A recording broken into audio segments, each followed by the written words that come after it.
दोस्तों, हर साल इंडिया में ऐसे कितने सारे मामले सामने आते हैं जहां पर लोगों के ऊपर गौ हत्या और गौ तस्करी जैसे आरोप लगाए जाते हैं और बिना किसी जांच पड़ताल के, बिना किसी सबूत के लोगों को केवल उनका धर्म देकर गौ हत्यारा और गौ तस्कर मान लिया जाता है।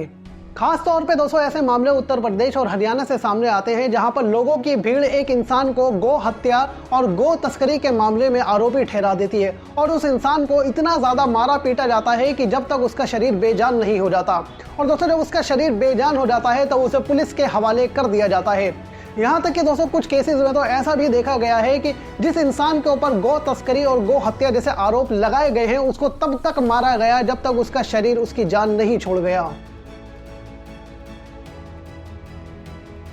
लेकिन दोस्तों इंडिया में कुछ स्टेट्स में जहां पर गौ हत्या इतना ज़्यादा बड़ा मुद्दा है, वहीं दोस्तों इंडिया में काफ़ी सारे स्टेट्स ऐसे भी हैं जहां पर काउ स्लॉटरिंग यानी कि गाय को काटा जा सकता है। खुद गवर्नमेंट इस चीज़ की इन स्टेट्स के अंदर परमिशन देती है। तो दोस्तों आज के वीडियो में हम लोग समझने की कोशिश करेंगे कि आखिर वो कौन से स्टेट्स हैं जहां पर काउ स्लॉटरिंग अलाउड है। साथ ही में दोस्तों हम लोग समझने की कोशिश करेंगे कि आखिर गाय को काटने पर इतना ज़्यादा बड़ा मुद्दा क्यों बनाया जाता है, आखिर गाय की हिंदू धर्म के अंदर कितनी ज़्यादा इंपॉर्टेंस है। साथ ही में हम लोग ये भी देखेंगे कि मुगल काल में आखिर गाय को काटने पर लोगों को क्या सजा दी जाती है। तो चलिए दोस्तों इस वीडियो को स्टार्ट करते हैं। तो दोस्तों सबसे पहले हम लोग समझने की कोशिश करेंगे कि आखिर हिंदू धर्म के अंदर गाय की इतनी ज्यादा इंपॉर्टेंस क्यों है। दोस्तों अगर हम लोग हिंदू धर्म की होली बुक्स यानी कि वेदास और पुराणास के बारे में बात करें तो दोस्तों वेदास और पुराणास में गाय को यानी कि काऊ को एक होली एनिमल करके बताया गया है। साथ ही में दोस्तों हिंदुओं में ये मान्यता है कि गाय को माँ का दर्जा दिया हुआ है। इसी वजह से आपने अक्सर हिंदुओं से गौ माता नाम का शब्द जरूर सुना होगा। दोस्तों हिंदू धर्म के अंदर काऊ की इंपॉर्टेंस इस वजह से भी है क्योंकि दोस्तों हिंदू धर्म के अकॉर्डिंग गाय लोगों को अनकंडीशनली फायदा पहुंचाती है। जिस तरह से दोस्तों एक माँ अपने बच्चे को अनकंडीशनली प्यार करती है, उसका पालन पोषण करती है, ठीक उसी तरह से दोस्तों गाय भी अनकंडीशनली लोगों को फायदा पहुंचाती है। जैसे कि दोस्तों लोग गाय का दूध पीते हैं, उसी दूध से दही और देसी घी जैसी चीजें बनाते हैं। साथ ही में गाय का जो गोबर होता है दोस्तों वो भी फर्टिलाइजर के रूप में इस्तेमाल किया जाता है। साथ ही में दोस्तों गाय का जो यूरिन होता है यानी कि जो गौमूत्र होता है उसकी भी हिंदू धर्म के अंदर अपनी एक मान्यता है। कुल मिला के दोस्तों हिंदू धर्म के मुताबिक काऊ एक सैक्रेड एनिमल है जो कि उनके रिलीजियस टेक्स्ट के मुताबिक और उनकी मान्यताओं के मुताबिक एक पाक और पवित्र जानवर है। साथ ही में दोस्तों गाय को भगवान श्री कृष्ण और भगवान शिव के साथ भी जुड़कर देखा जाता है। इसी वजह से दोस्तों हिंदू धर्म के अकॉर्डिंग गाय की हत्या तो बहुत ज्यादा दूर की बात है, बल्कि गाय को किसी भी तरह का नुकसान पहुंचाने से भी मना किया गया है।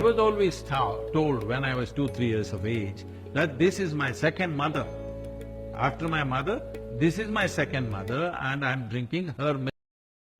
तो दोस्तों अब हम लोग देखते हैं कि आखिर मुगल काल के अंदर गौ हत्या के ऊपर क्या कानून बने हुए थे। क्या गौ हत्यारों को मुगल काल के अंदर कोई सजा दी जाती थी या फिर नहीं दी जाती थी, या फिर गाय को काटने के ऊपर मुगल काल में छूट दी जाती थी। दोस्तों अगर हम लोग गौ हत्या की बात करें तो बादशाह अकबर के ज़माने में एक ऐसा कानून बनाया गया था जिससे पूरे हिंदुस्तान के अंदर काऊ स्लॉटरिंग यानी कि गौ हत्या को बंद कर दिया गया था। दोस्तों मुगल काल में गौ हत्या पर सबसे पहला बैन हमें बादशाह अकबर के ज़माने में मिलता है। बादशाह अकबर के कानूनों के ऊपर लिखी गई किताब आईने अकबरी के अकॉर्डिंग पूरे हिंदुस्तान के अंदर बादशाह अकबर ने गौ हत्या पर बैन लगा दिया था। यहाँ तक कि दोस्तों अगर कोई इंसान गौ हत्या करता हुआ पाया जाता था तो उसके ऊपर भारी पेनल्टी लगाई जाती थी, यहाँ तक कि उसे जेल में डालकर सजा भी दी जाती थी। बादशाह अकबर का ये कानून दोस्तों उनके बेटे जहांगीर और उनके बेटे शाहजहां तक फॉलो हुआ था, जिसके बाद में बादशाह अकबर के बाद में जहांगीर और उनके बेटे शाहजहां ने भी इसी कानून को फॉलो किया था। यानी कि बादशाह जहांगीर और बादशाह अकबर के ज़माने में भी गौ हत्या हिंदुस्तान के अंदर पूरी तरह से बैन हुआ करती थी।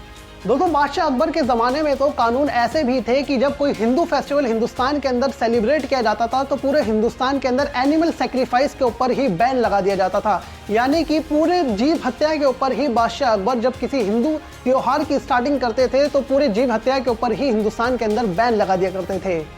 लेकिन दोस्तों आज के प्रेजेंट वक्त में गौ हत्या को केवल एक राजनीतिक मुद्दा बना दिया गया है, जहां पर दोस्तों इंडिया के कुछ स्टेट्स ऐसे हैं जहां पर गौ हत्या और गौ तस्करी जैसे मामलों के ऊपर सजा दी जाती है। वहीं दोस्तों इंडिया के अंदर काफ़ी सारे स्टेट्स ऐसे भी हैं जो कि काऊ स्लॉटरिंग को अलाउ करते हैं।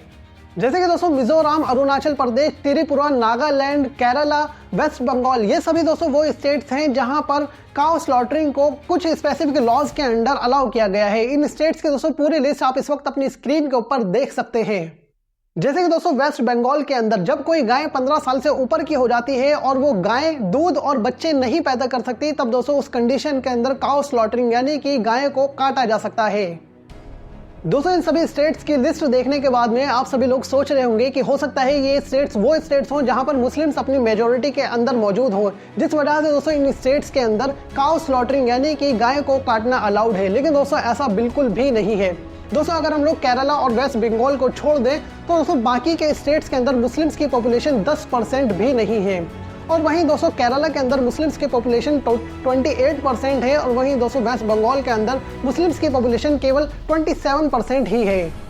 इसी वजह से दोस्तों आज के वक्त में काउ स्मगलिंग और काउ स्लॉटरिंग को केवल एक धर्म विशेष के लोगों से जोड़ना बिल्कुल भी सही नहीं है। केवल ये सोचना कि इस धर्म के लोग ही काउ स्मगलिंग और काउ स्लॉटरिंग कर सकते हैं, दोस्तों ये बात पूरी तरह से गलत है। सही मायनों में तो दोस्तों आज के वक्त में काउ स्लॉटरिंग एक राजनीतिक मुद्दा बन चुका है, यानी कि गौ हत्या एक राजनीतिक मुद्दा बन चुका है। क्योंकि दोस्तों अगर ऐसा नहीं है तो केवल कुछ स्टेट्स के अंदर ही काउ स्लॉटरिंग के ऊपर आखिर कानून क्यों बने हुए हैं, और वहीं दोस्तों कुछ स्टेट्स को आखिर काउ स्लॉटरिंग से राहत क्यों मिली हुई है। आज क्लियर कर ही दीजिए, बताइए कि बीफ नॉर्थ ईस्ट में क्यों अलाउड है? आपके बीजेपी के नेता भी बीफ नॉर्थ ईस्ट में खुद गर्व से कहते हैं कि हम खाते हैं। दोस्तों अगर हम लोग मुस्लिम मेजोरिटी स्टेट्स की बात करें तो दोस्तों इसके अंदर 2 यूनियन टेरिटरीज आती हैं।